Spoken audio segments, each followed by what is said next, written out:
Hey, what's going on, everybody? It's Michael with the Real 1%, and I'm back at you guys with another episode of Military to Civilian Podcast, the game plan to success. All right, we got my main man, Micah. How you doing today, bro? Doing good. How about yourself, Michael?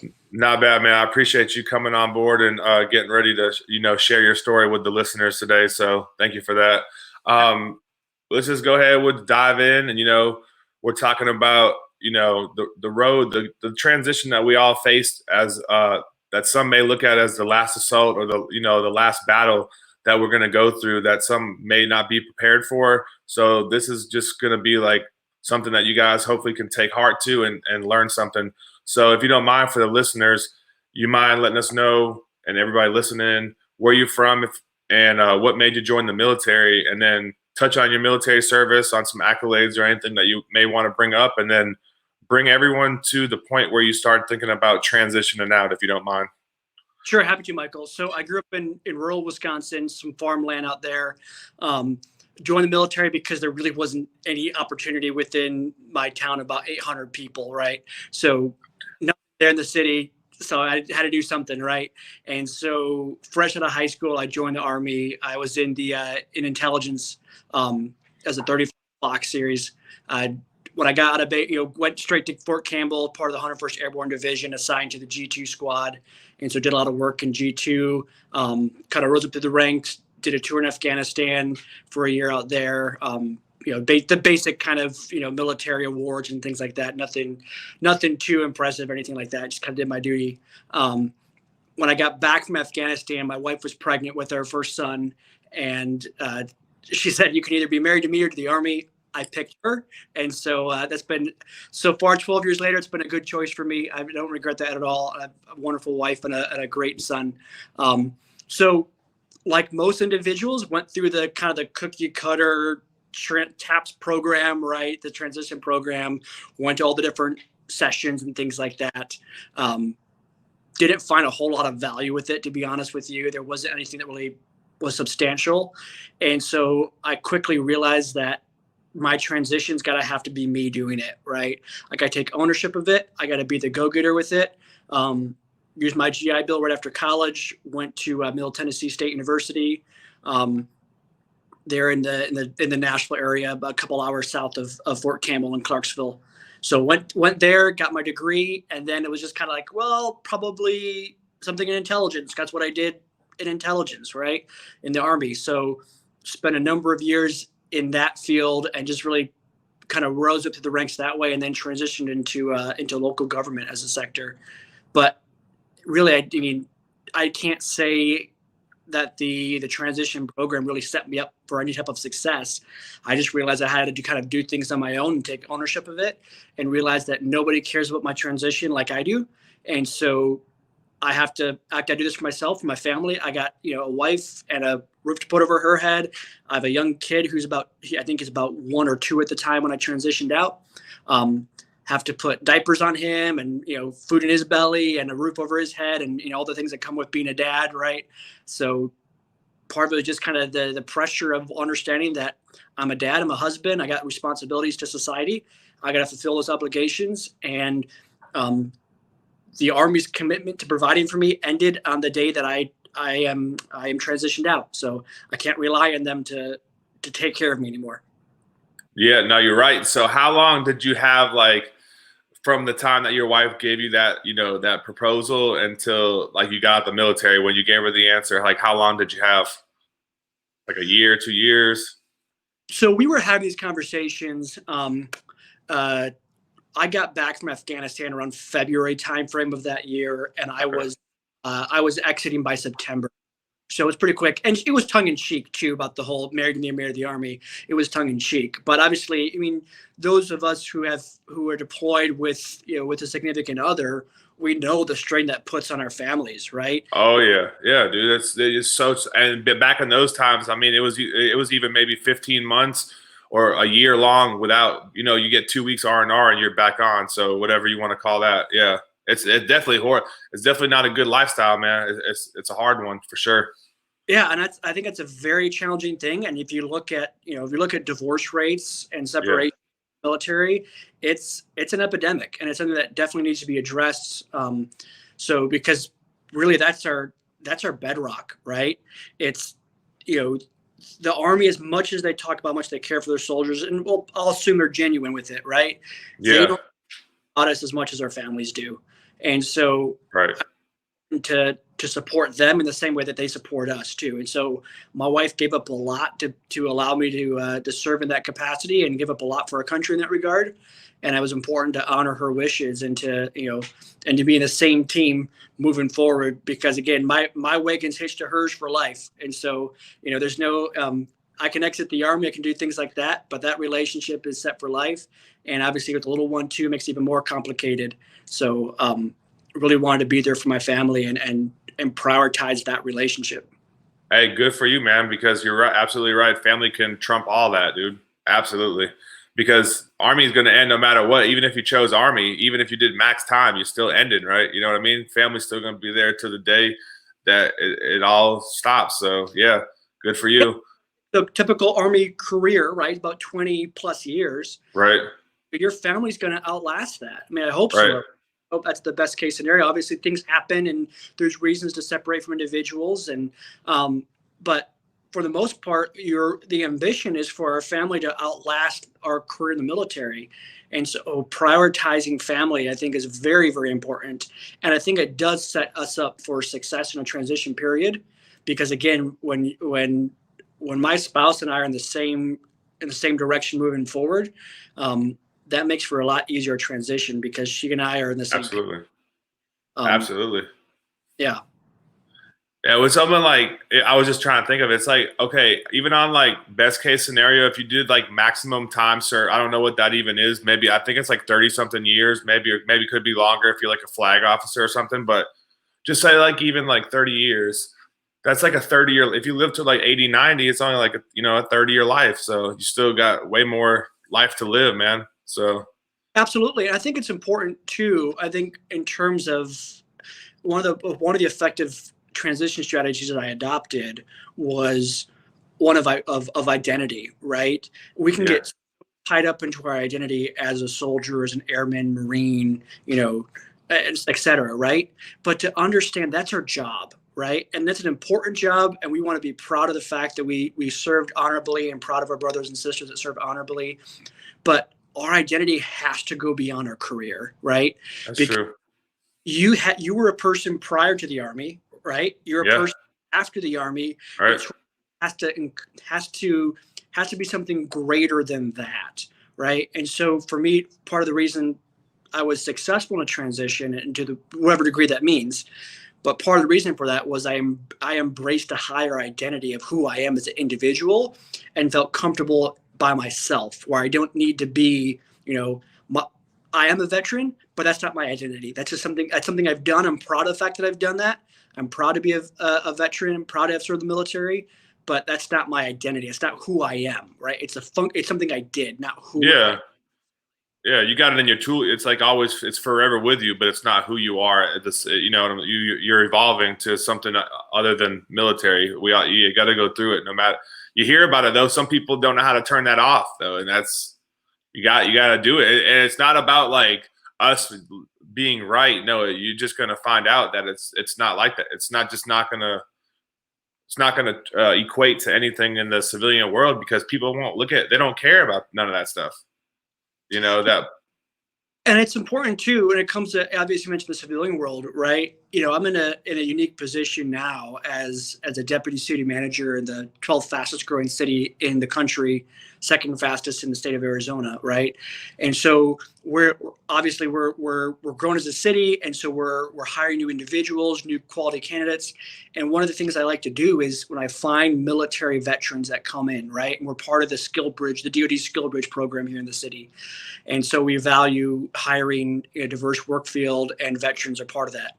But one of the things I enjoy doing is be able to translate some of the skill sets from those in the military and our veteran community, and explain to city leadership, okay, you're looking at this individual as well. He was a sergeant, don't really know what this means, don't know what this means, right? To be able to translate that for individuals, and to provide pathways for them to join into local government. But another part of that too is also it's part of it's on the city and organizations that are hiring, right?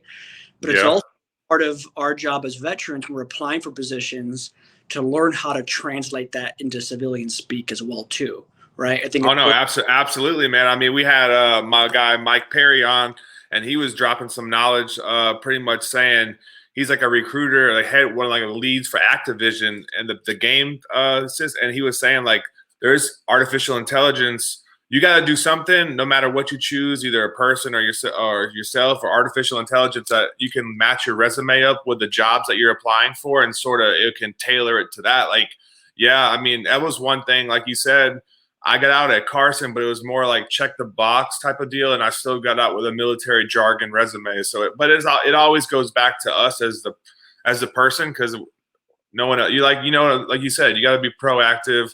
We gotta take the ball into our own hands and really do what we got to do, because sometimes it's just not going to get delivered like that. I was going to say, did you have any mentors or anything like that when you were getting out the military as your time was going, when you were departing, or what? How'd that look? So I had some relationships with people that I respect and trust. I don't know if I would have.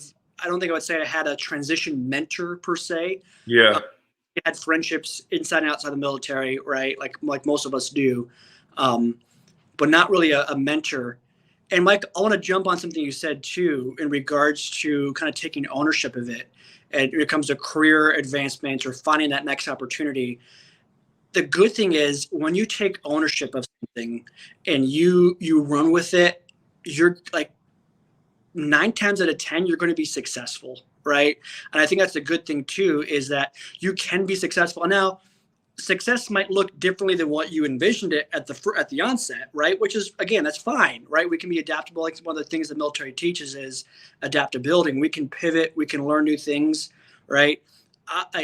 I'm not in the same career field that I thought I would be when I first exited the military, and it's probably the best thing for me, right? In terms of advancement, my career opportunities, and things like that, because I was able to pivot and able to learn, able to adapt to the changing environment, adapt to my needs as a family, adapt to my growing skill sets. But you can be successful. I think you're probably more successful when you take ownership of it, because look, in the military, we know how to get things done, right? If there's one thing, Yeah, it's getting things done. that's And true.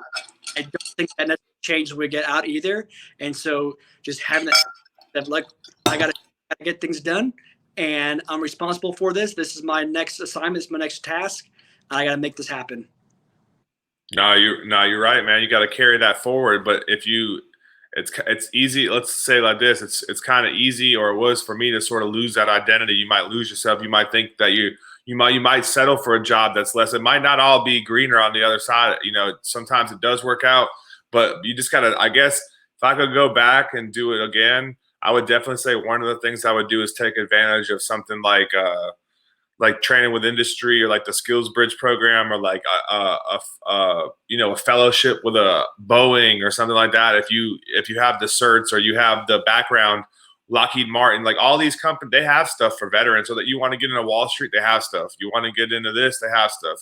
You want to get your PMP when you're in, I think you can go through like the Boots to Business or Syracuse. You can get all that stuff while you're in, and make it a lot easier when you get out.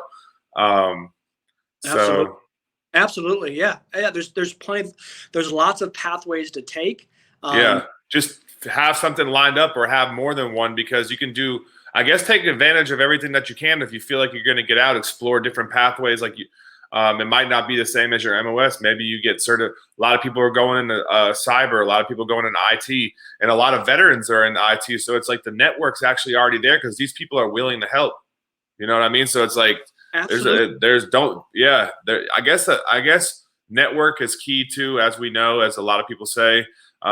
Get your network going. You got to network with people that aren't in and then platoon formation, in that company formation. You got to start putting yourself out there, be vulnerable. If you really want to succeed and do something, LinkedIn, you can't go wrong, man. People like you, people that are strangers at first, you respond, right? Yep. I mean, people are out there trying to help. So, no. Yeah, there's a huge network of, I mean, even just the veteran community itself, right? There's a lot of veterans that have successfully transitioned, that are in positions of leadership, that want to help, that want to assist other young vets coming out of the military now, and want to be a resource, and want to be a, even just a listening ear to listen to just how rough the transition period is, because we all get it. We've all been there before. We understand the highs and lows that come along with it. And we want to, I mean, there's lots of people out there that want to help, and even those who are just support of the veteran community want to help in that regard too, right? Even those who necessarily haven't served but Yeah. still help out. I think it's a strong support for our veteran community across this nation. No, absolutely, man. We just got to tap into all the resources that are available. We got to do it. No one's going to do it for us. What did the disability look like for when you got out? How did the sick call process go for? I'm sure it was kind of the same as mine was, but what if you want to touch on that? Did you have anything like that in the works when you got out? Did you know about a VA disability claim before you left for the ranks, or how'd that go? So to be honest with you, Michael, I have little to no confidence in the VA system at all, and so I chose not to go that direction, and chose to just take care of myself through the through private medical industry.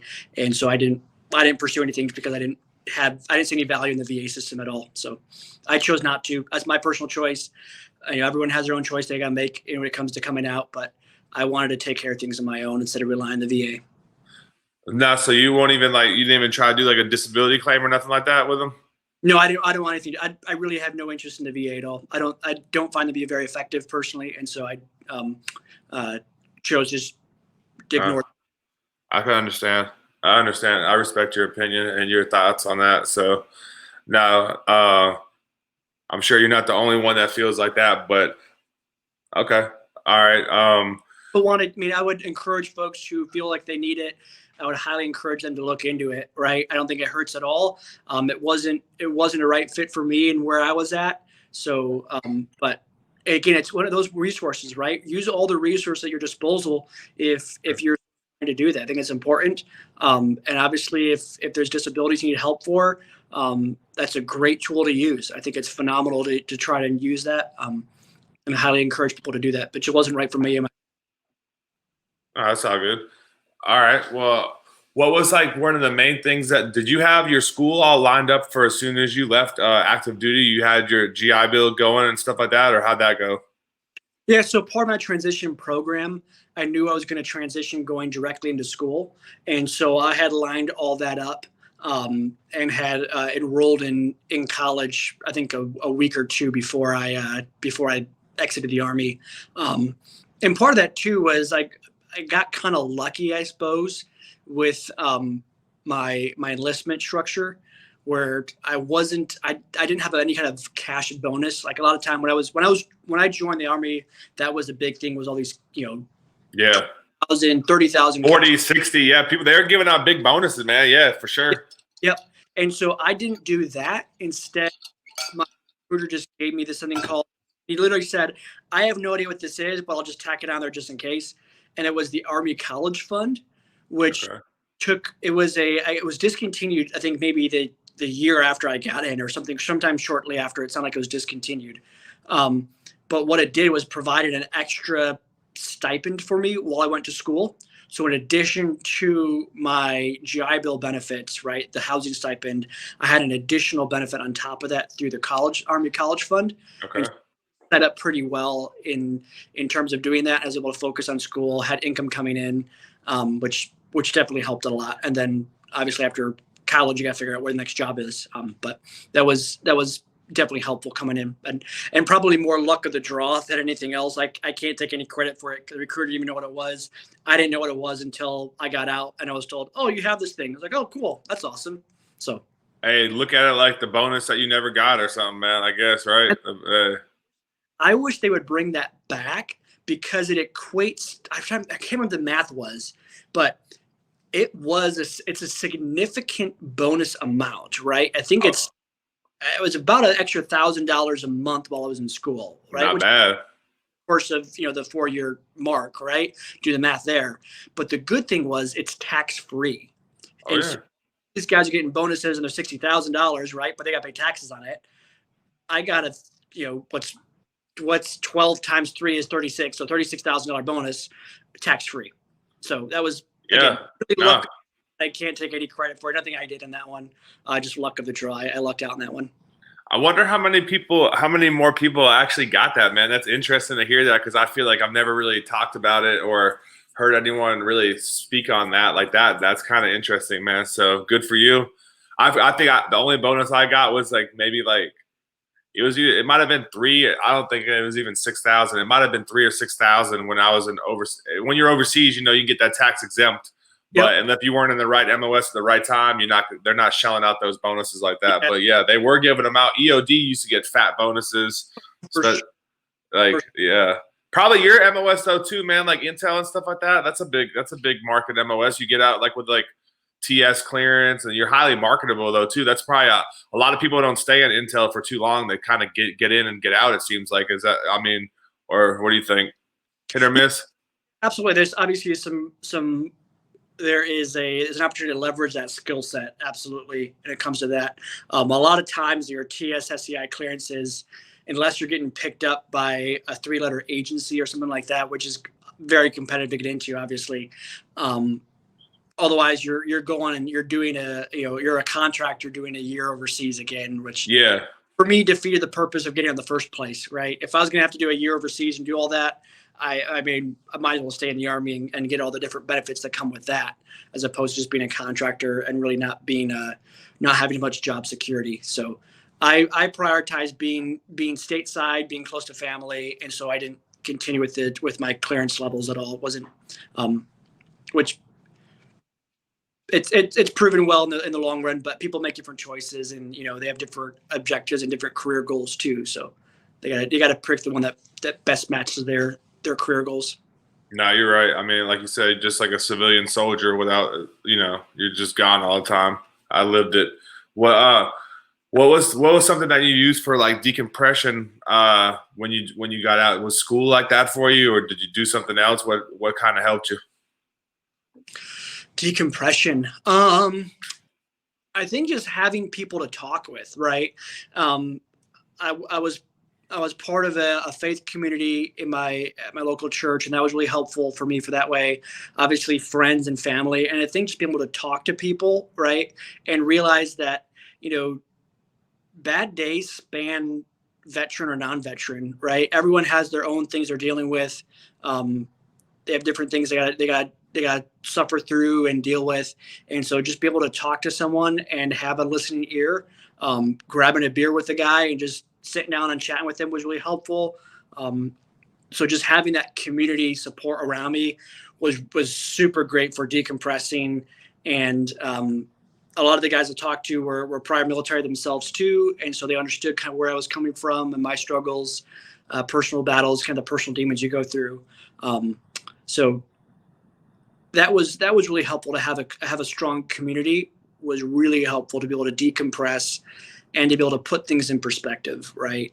It's important. We can often look at our own internal problems, and those are important. We obviously encourage people to go through therapies and seek attention and think to get the help that people need, right? Like it's very important. We also need the communities, right? We need the support of family. We need support of friends. We need support of those who have been in the service prior to us, along with us. And so having that community was really, really helpful for decompression. So is a glass of whiskey. A glass of whiskey is phenomenal as well too. So what kind you on? What kind? So I actually just started this one. It's called Blade and Bow. Normally a Russell's Reserve single barrel is my go-to bourbon. I drink a lot of Scotch as well. So Octoshon, Talisker are two of my favorites. So some of the Islay scotches, but this Blade and Bow, I've been trying this and it's pretty good. It's got high reviews. For me, it's got high reviews, but other than that, Russell's Reserve single barrel is my go-to. I'm trying to look up. I'm not that big of a drinker at all. I mean, I was a big drinker in the military, but I wasn't drinking on that fine stuff that you just mentioned off, I'm looking up there's a Special Forces whiskey, I think, that they have. I don't know what the name of it is, but I had it before, and that was pretty good. Another really good Oh, one. horse soldier, small batch. Yeah, Yeah, that is a phenomenal one. I have a bottle at home right now. That's a phenomenal one, and the story behind that is incredible too. yeah. So, are you familiar with the story behind that distillery too?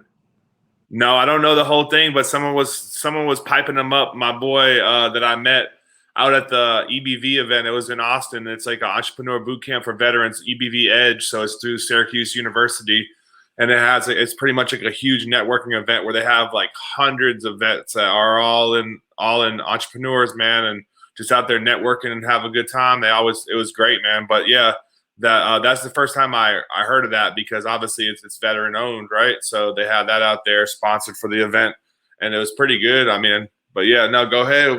You want to say the story? It's a cool story. My fire chief told me about this. So the folks that made this, they took steel from the World Trade Center and they melted it down to create the mold for all their bottles. So Okay. every single bottle goes Wow. through the mold of this World Trade Center steel. So it's just pretty cool, right? And so a lot of our firefighters across the nation also are big fans of that too, because of the connection to 9/11 and the World Trade Center. Obviously, an important day in our law enforcement and public safety community, as well as our veteran community. So that's a pretty cool. I think it's pretty cool that they did that, and an honor to our veterans and our first responders from 9/11. Yeah, definitely something honorable to do. Um, so when you, what else did you do? Were you proactive to get in all these groups? That's what I wanted to ask you. Like, or did you sort of go through a time of trial and error where you're like, you weren't really doing it off the bat, or were you just doing it from as soon as you got out there? So it was really trial and error, right? That's part of the journey I went on to kind of figure out what is my identity, who am I, right? Um, and so it was trial and error for sure. A lot of just battling through the personal demons, through depression, through all the stuff like that comes along with it. So a lot was trial and error, and it came down to just being at a point where, from a personal standpoint, I share my personal story with you here. Is I got to the point where I was ready to leave my wife and kid at about 2 years old. I was just done with it. I was overwhelmed, and was not in a good place mentally. And so I knew I knew that wasn't right. Right, something just didn't feel right. And so I remember talking to my wife and telling her, "Look, I'm at the point where I want a divorce. I want to leave. I want to just go do my own thing." And to her credit and her strength, she said, "Okay, well, why don't you go talk to our pastor, right? Go talk to him and just kind of explain to him what's going on." And so I did. And I expected him to tell me what a terrible person I was. I expected to tell me about all the ways that I failed as a husband, as a dad, and like why I was wrong in doing that. And instead, I remember sitting with him across this kid's playland. My kid was playing in the background, and I'm having this conversation with him over a coffee. And he just goes, "Yeah, man, I've been there too." And so just to realize that, hey, it's okay to not be okay some days, and to understand that. And then I gave me some tools and tips to be able to prioritize family and prioritize the important relationships in my life. But it's a learning process. I don't think it's something that I don't think it's something we just kind of get over or something we can do right away. I think it's a learning process for us to continually figure out how we can be better, how we can be great individuals, great dads, great husbands, great friends, all the different facets that we have as an individual. It's a learning process.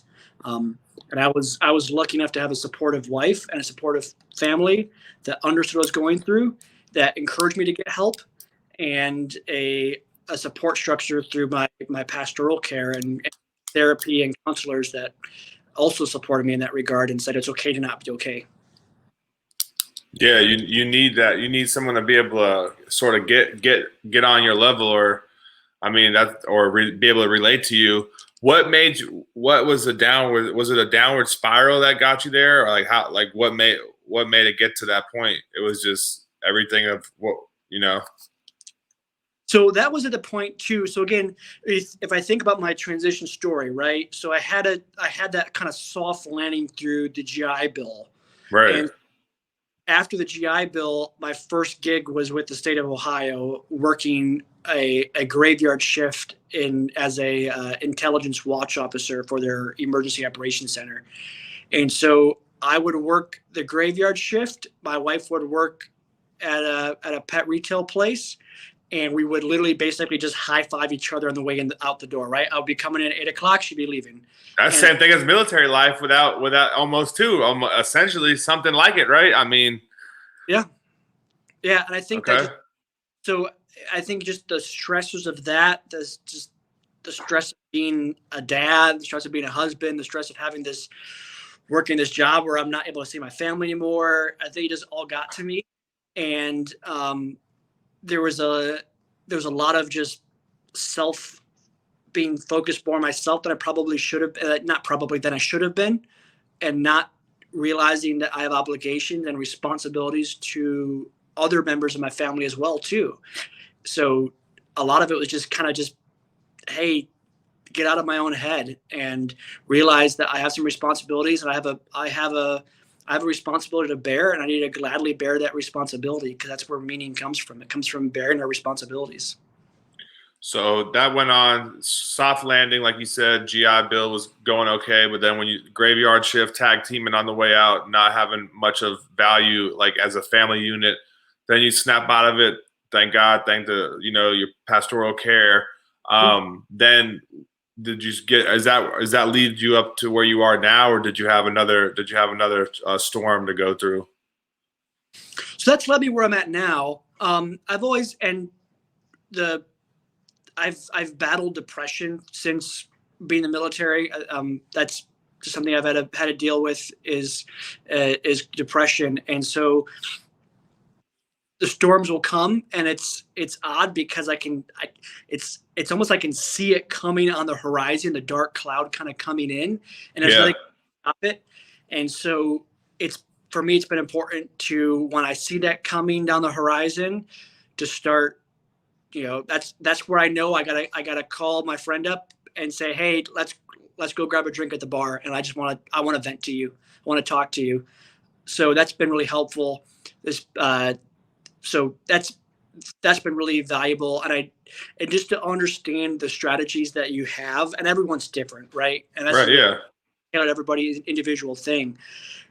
For me, talking to someone and venting and just having that shoulder to lean on has proven really successful. It doesn't eliminate the depression at all. I mean, still gotta battle through that. Still gotta go through that. But it's been really helpful to be able to battle through that together with someone else and know that I'm not alone. This isn't just me, and I've got supportive people around me, and that's been really helpful to be able to walk through those valleys and to walk through those kind of the dark nights of the soul. No, absolutely, man. You got to have the support system built out for sure. Did you have that built out from day one, or is that something that you had to like construct as the time went on? I had to construct as the time went on, and part of the reason for that too is, so shortly after the where I was at in the family relationship and shoring that up together, we moved from Ohio to Arizona. And so we had to rebuild all of those structures back together. And I had family in Arizona. That's part of the reason we moved over here, was to get closer to family, for my wife's sake, for my sake, to have some support structure and built in through our family. So that was important. But we just had to kind of rebuild those relationships, rebuild friendships, rebuild things like that. So it's important to continue to do that. And it's the other thing too, is we live in a world where people move a lot, right? Yeah. Just last week, some friends told me that they're moving across states. Some friends we've known for a long time here in Arizona. That's just the nature of the world we live in. And the great thing about technology is we can keep connected with them. Obviously, it's difficult when people move away. Despite our best efforts, sometimes it's hard to stay in contact with people you don't see on a regular basis. So it's important just to prioritize friendship, right? To prioritize that and as a necessity for human thriving, because I do believe it is. And no human being is good on their own. We all need people around support. cultivate that and to craft that and to be very, very intentional what we're doing with that, I think is critical. Nah, man, couldn't say it better myself. You're absolutely right. You can't take it on yourself, and nor should you have to, because there's plenty of people that are around you that want to probably see you succeed. And you don't need a million of them. You just need a few good ones, and you're good to go, man. You know what I mean? You don't need like a boatload of them. Yeah, I personally, I know everyone's different, right? I prioritize a few very meaningful relationships where I can spill my guts to them without any Yeah, or anything like that, as opposed to a sea of friends that we're just going to talk about the weather, right? I would much yeah. rather I can really get down to earth and be myself and be real and know there's absolutely no judgment on their end and no none on my end either. No, or like you got like, oh, I play Pokemon with these dudes. I go to lunch with these guys. Or like, nah, man, you got to just have, yeah, like you said, all around friends that you could just be real with, veterans or not. But that I guess it's easier. I feel like it's been easier to connect with veterans for sure than just anybody else. Not to just being honest, you just have something more in common, but then again, you got to put yourself out in places that you could be around like-minded people as well, like real estate meetups or Yeah. sports or whatever you're interested in. If you like playing Pokemon, then you go to the card shop and play Pokemon. You like going to real estate meetup group, you go to the real estate group. You like playing cricket, pickleball, or whatever you want to do. Just like you like playing golf, there's probably golf meetups. There's all type of stuff, man. Just get involved. I feel like that's what I've been doing. I've been slowly like getting myself back out there. It's not going to show up, and I guess that's what I always thought was going to happen for some reason. Like everything's just going to happen. No, you got to really continue to go out there and just get after everything. Whether that's business, whether that's friends, family. You gotta just be proactive, like you said earlier. I guess that's like the moral of the story today. Proactive and just don't give in, man. We weren't giving in the military, but it's a lot easier to give in when you're out because there's no one holding you accountable. So that's one thing you got to worry about too. You might have all the time in the day to do something, but if you're not productive, you're not really doing too much. So take an account of what you're doing with your time, what you're doing with your money. Like, did you have financial restraints when you got out the service, or were you sort of prepared for that? I mean, other than like I mentioned, the GI Bill and the Army College Fund that took care of our family when we were in, right? Yeah. Getting out, I didn't have any, cushion to land on in terms of cash cushion and things like that. I probably could have done a lot better job at managing finances in the Army. And that's one thing I wish the Army would do better, right? Is teaching people how to manage their finances effectively. I think that'd be a very important thing to teach, not when they're transitioning, but probably when they first get into the Army, be an important skill set to have. Yeah. I waste way too much money on just stupid stuff. But so a lot of it was, again, realizing I got to take care of this family, right? I got to take care of no, you're right, dude. Once you have kids and stuff like that or get married, man, it's sort of like a wake-up call. It's a little bit different than just doing it for yourself or having a girlfriend or a fling or something. So, yeah, absolutely, man. Definitely put stuff in perspective for you, So, yeah, that's a big wake-up call I had to face when I got out. I didn't, it's not about you anymore, man. It's about whoever, is under that umbrella, so. Yeah, also, too, I would say this, too, for those – who are getting out and maybe they don't have a wife, they don't have a kid, they don't have a husband, right? They don't have responsibilities. I would still say that you're responsible to yourself, right? And that's an important responsibility, a burden to bear, and to bear it honorably is you deserve the best, right? You deserve the absolute best when it comes to taking care of yourself. And so to quote an author, treat yourself as if you're someone worth taking care of. And I think it's important to do that and to prioritize self-care and to prioritize ourselves when it comes to our transition. And then when it comes to our future or career or whatever, to prioritize your own personal growth, your own personal health. No, absolutely, man. So if you could go back, tell yourself like a message or talk to the people, what would your message be that, to the people that maybe transition out the service that are out there? If you could just give a little public service announcement, what some things that you want them to know? I would just say it's okay, right? I think we get in this mindset, and I don't know what it is exactly in the military, but we think that our path is a linear one, and that's not always the case. Sometimes we get into a career field or we're pursuing a direction, and it ends up not even being close to the one where we end up in, and that's okay. It's okay to do something and then realize you don't like it. That doesn't mean it's a failure, right? And it's okay to be in a career field and then just fail at it and realize that it's not for me anymore. And so I think embracing failure and understanding that resiliency is not failing, resiliency is failing and then not trying again. And so just don't be afraid to fail. What you're doing right now might look different than what you do 10 years from now, and that's okay. It's not a linear path. There's ups and downs, there's side steps, there's backward steps that come along with transition and in building a career in the civilian field. So just embrace change and embrace the fact that failure is an option, but quitting is not. Okay. If you could go back and change the ACAP program or add to, what would you add to it? So I would add this. I would bring in people from outside industries that talk to the career transition program, right? And have them lead it instead of having the Army lead it. I think that's the greatest disservice is to have the Army lead a career, is to have, career Army individuals lead a transition process because frankly, they're not the ones I'm interested in hearing from, right? I don't Yeah. want to, from like, no offense to NCO John Doe, right? Yeah. Yeah. I don't want to hear from NCO John Doe how to write a resume. I want to hear from someone from IBM how to write it. I There want to you hear go. from how to do it, right? And so I think leveraging the partnerships that the Army already has, military has through SkillBridge, through Right. other organizations, and have that be led by those, have it be third party, private sector led instead of Army led.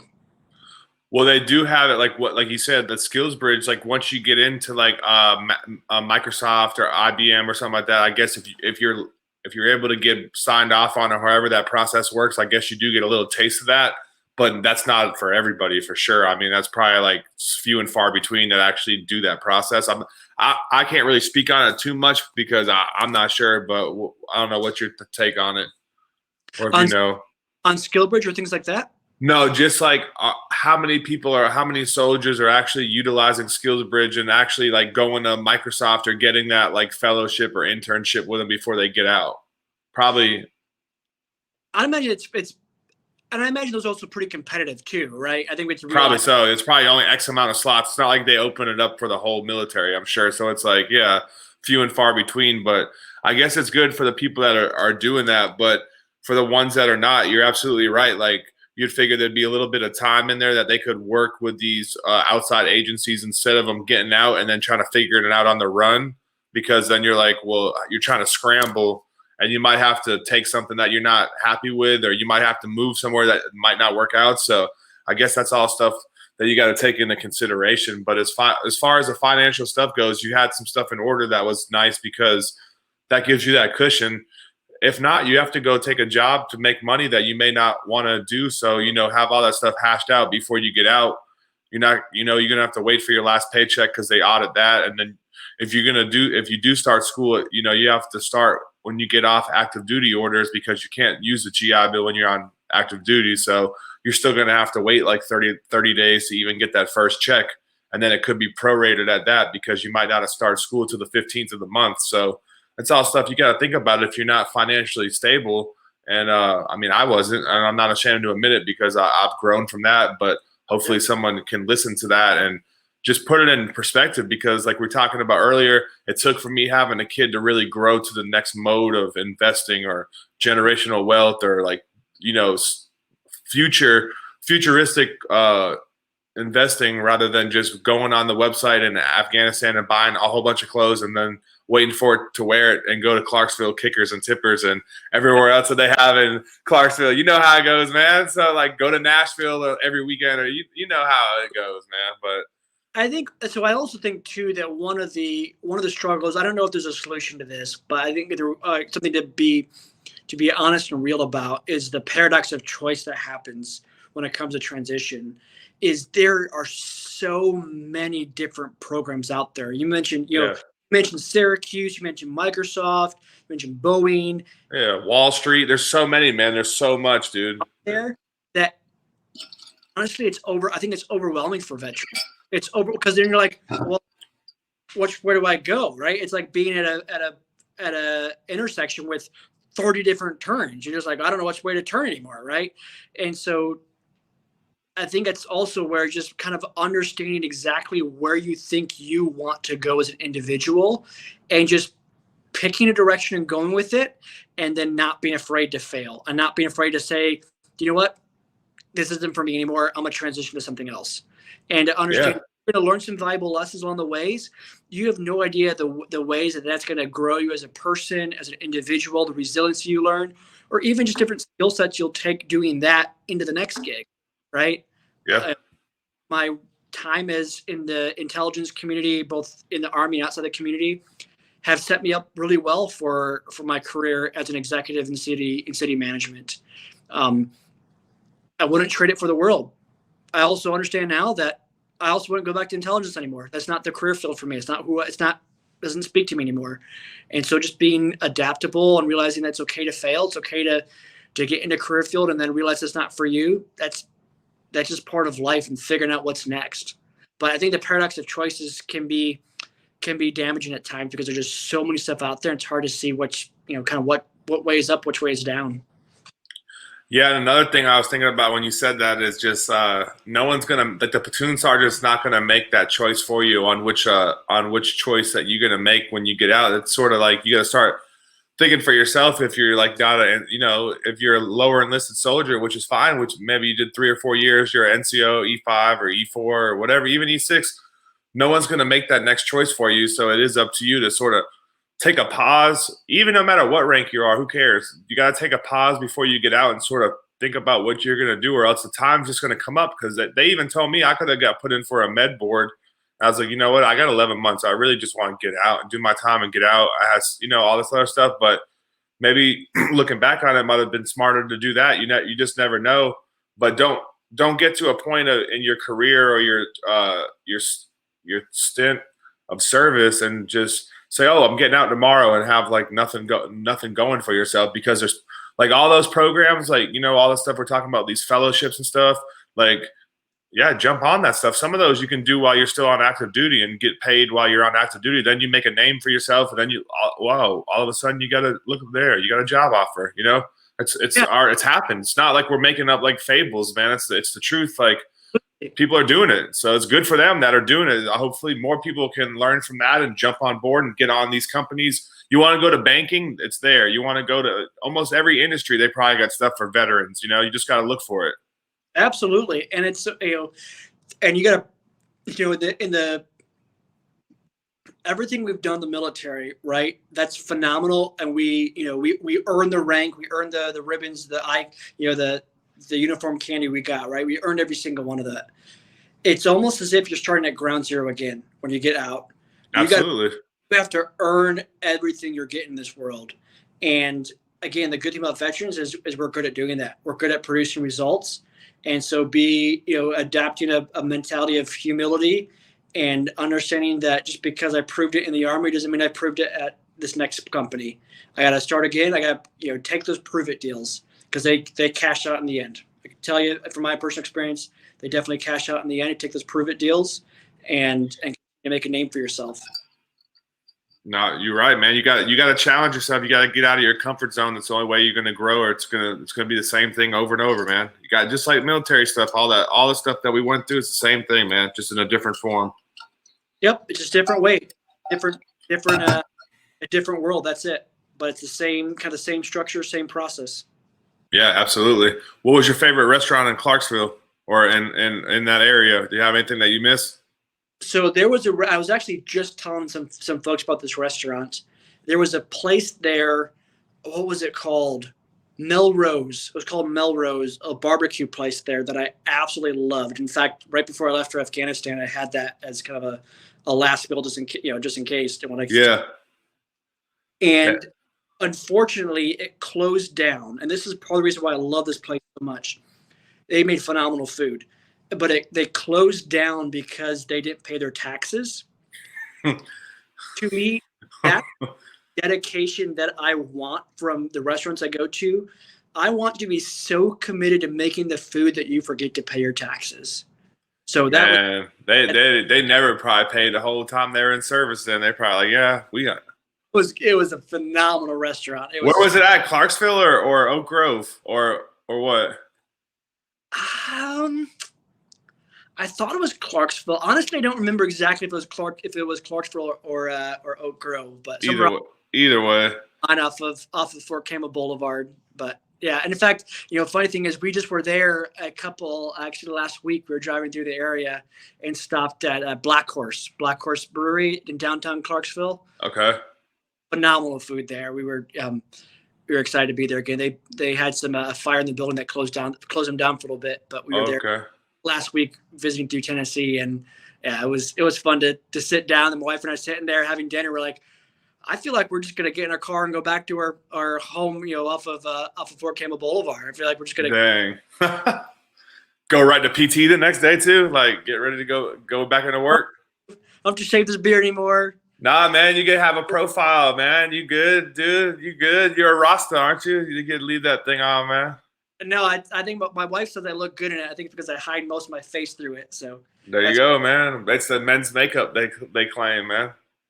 no, I think some great restaurants in Clarksville. My wife, what's the hibachi grill? I'm trying to think what the name of the hibachi grill was right off of Fort Camp Boulevard.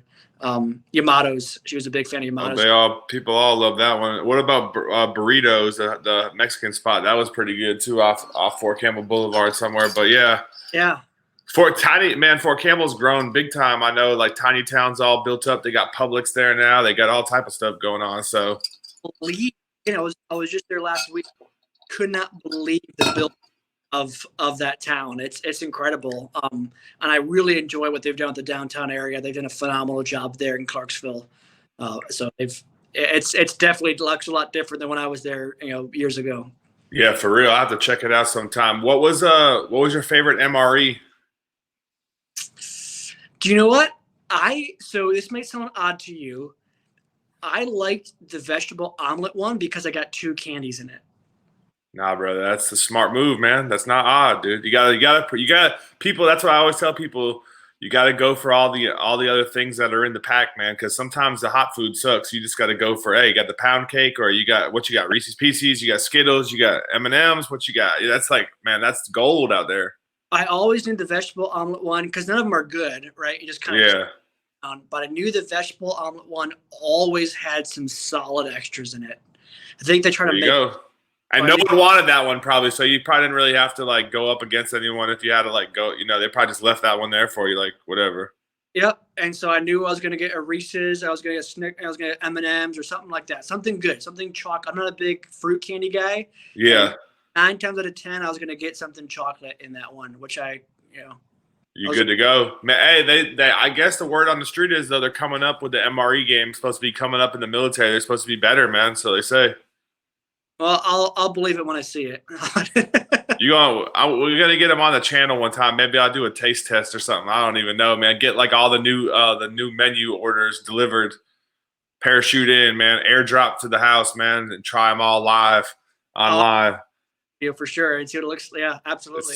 See if it can still last, man. But yeah, what would you say your military career? One word, what would you describe it as?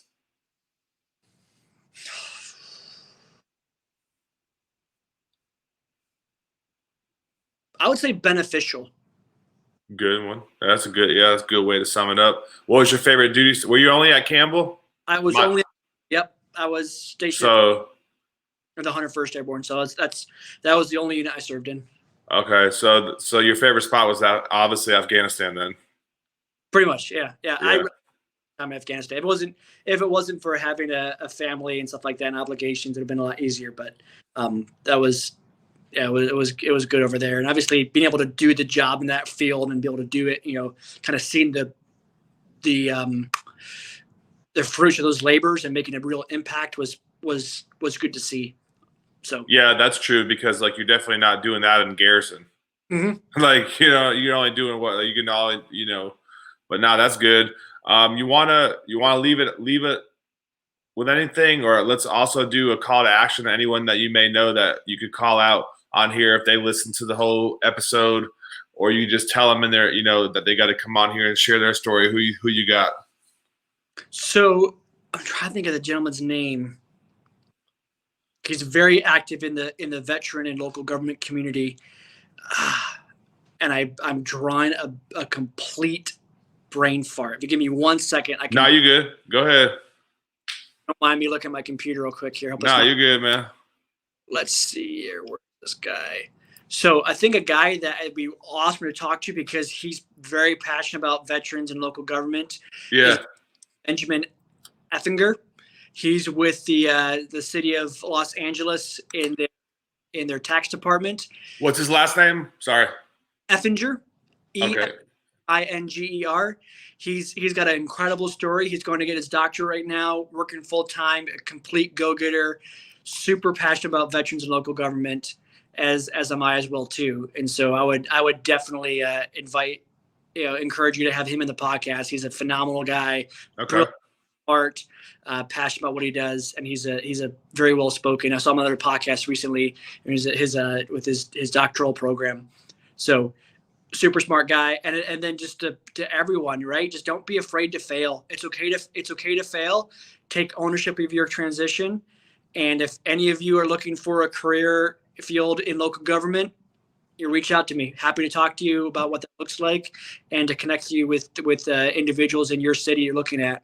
Because it's important to have veterans, local government, having them lead our communities and rebuilding the communities for our American democracy moving forward as well too. I think community involvement is important, and it's important to have veterans in that community because I can lead it the right way and make sure we're sticking to our American values, our constitutional values, and things like that. Nah, man, I appreciate you putting that out there, and I have to get you in touch with Rob, man. One of our Marine, he a Marine veteran, but he said he's going to run for president, so we definitely got to link y'all up, man. Well, I'm glad he's not me. I have no desire to do that world. I'm very happy. I'm going to connect you, man. Hey, he said he all for it, man. Good for him. Someone needs to step up to the plate. That's a vet. They put their hand in the hat, I guess. Exactly. So there you go. Good for him. Rob in 2024, 2028, whatever it is. I don't know. I think, he might be going 2028, man. He up in New York, but yeah, we're going to get on. We'll have like a CQ session or something like that. I don't know, some live streams or something going on where people can get on and talk about whatever they want, or try to get on here. And for all the people that may think they're like stumped or they have no outlet, you get on there and maybe we could make something happen. Because one thing I did like when I worked in a mental health hospital, like helping people working in the access center, was like answering the phones or just people calling in desperation, man. And a lot of people just need someone to listen. Absolutely. And it's not always about talking. I know I love to talk, man, but honestly, I think I'm a good listener, and that can get you a long way. It's not like you're doing it to get something, but man, if you listen and you can understand, just try to relate to somebody that go. I mean, I was getting paid dirt, but it didn't matter because you're literally talking people out, maybe committing suicide or whatever. What they got, they're calling in 2, 3, 1 in the morning, all crazy hours, to somewhere that they need help. And then like, why do they'd ask them, but you'd actually make a difference, because so many people are used to people not caring, that when they actually find someone that cares, then man, that you don't know what that could do for somebody. You know what I mean? Even if it's 1 or 2 people that you have that actually care about you, like you said, you open all the way up and just be you, or even if it's for a spur of the moment on the side of the street or something like that, man, just think of that sometimes what other people are going through. So absolutely, you're 100% right. No, but hey, man, I appreciate you getting on here and connecting with me and sharing your story.